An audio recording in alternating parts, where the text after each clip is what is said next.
Well, Jake, as we did talking about the running backs, the first thing we want to try to do is talk a little bit about the changing nature of the game. We talked about running backs. We said in the old days it was a grind them out, 3 yards, a cloud of dust. Running backs had fewer yards, teams scored fewer points, there were fewer plays run. We're still in that same boat. When we're talking about quarterbacks and the old days, the 20s, 30s, 40s, before when the world was young, the offenses meant that the quarterback was more of a facilitator than anything else.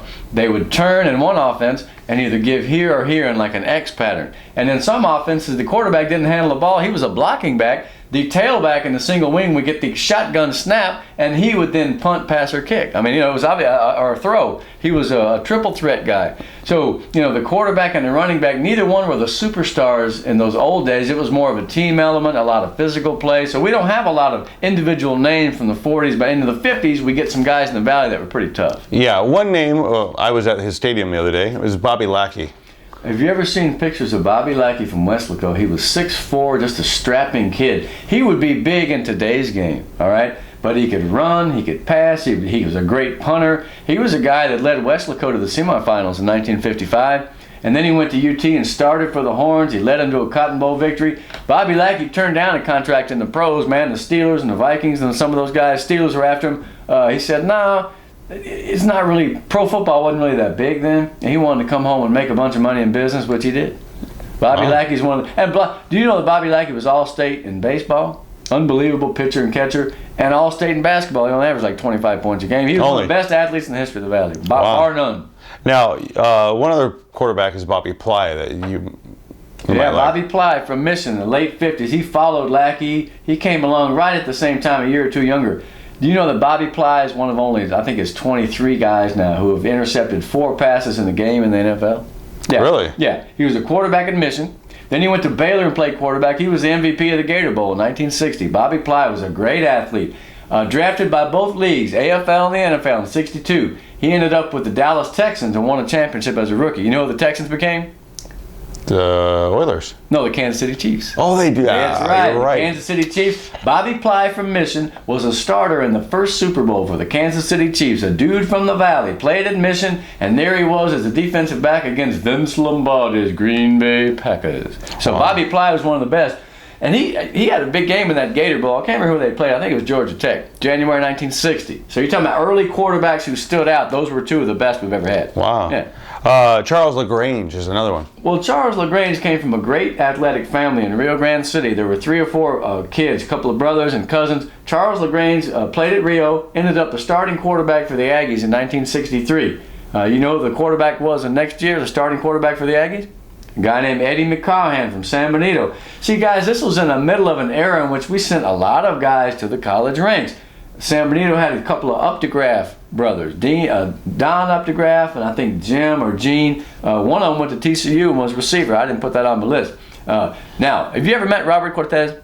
No. He used to be a coach down here. I've been reading on the forums. Who's the hardest hitter ever?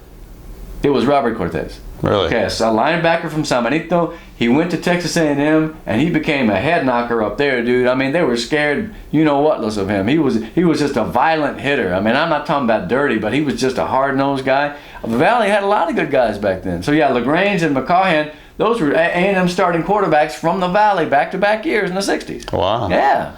Now, as far as the golden era, would you consider that your golden era, or is there somebody else that you would consider would be the start of your new golden era? To me, there are 2 in Valley football. The second golden era was from the late 80s, 88, 89, through about 93 or 4. Ed Katz was great. Harlingen went 4 deep. Mission went 4 deep. I mean, so with Detmer and with some other quarterbacks we're going to talk about. But that 56-7 from Blackie through about 65. Don't forget Luz Pedraza now from Donna. They won a state championship. Luz was a big quarterback. He was more of a facilitator. He had a lot of leadership. They didn't throw a ton. They didn't have to throw a ton, man. They had Fred Edwards. They had Alfredo Avila. They had all these great players.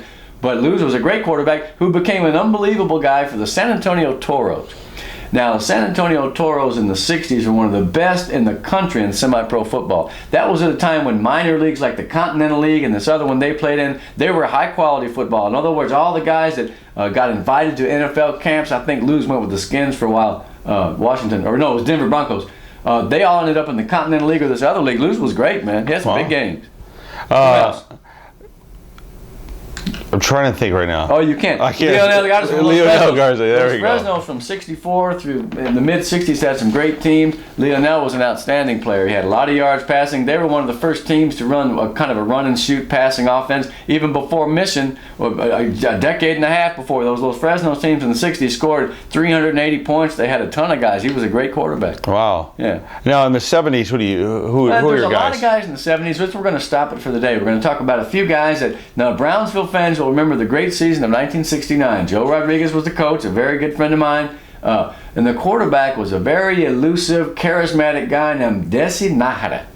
Desi Nahara was a magical player. They had Johnny Olvera. They had a bunch of guys who were a guy named Fernandez. They had some really, Brownsville had a great team. They beat everybody's butts, man. They won a playoff game. They almost won that second game. That was back when in the second round you played, a great district champion. Wasn't none of those 4 teams in the playoffs, man. But Desi was a great player, very elusive. He could throw the ball pretty well, but he was also a great runner. He wasn't the biggest guy in the world. He went up to A&I and played for a while. Oh, really? Yeah, but that Brownsville, you look at the history of the Brownsville Eagles, that team, 62, 45, 39 or 37, and 28-29. Those are the best teams ever. 69 was magical because they got a lot of publicity. The whole town was behind that team. Desi Nahara, as it turns out, was kind of a folk hero, man. He was a cool guy. Everybody loved him, You have him in your book, right? Yeah, I do. Yeah.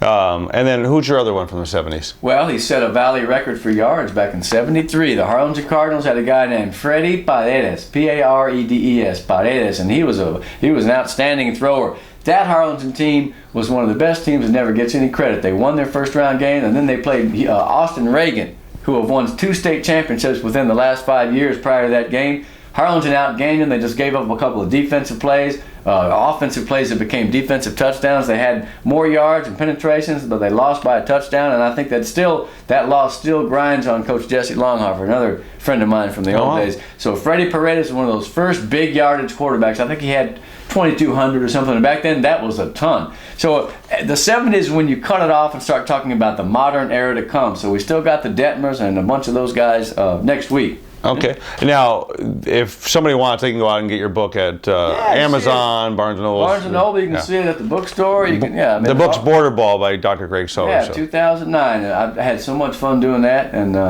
who knows, there might be a volume 2 waiting in the wings someday. I've got this basketball thing finished, and once the football season's over, I'll go back to the basketball, finish through 95, and so, good Lord willing, and the creek don't rise, you'll have another one out, hopefully late next year is the basketball. Wow. Okay, well, that's it for Overtime. When we come back, we're going to start talking about the 80s and the 90s, and probably some quarterbacks that you heard of. But I wanted to kind of get you familiar and up to speed with some of the classics, because we've had some good ones down there. We're out.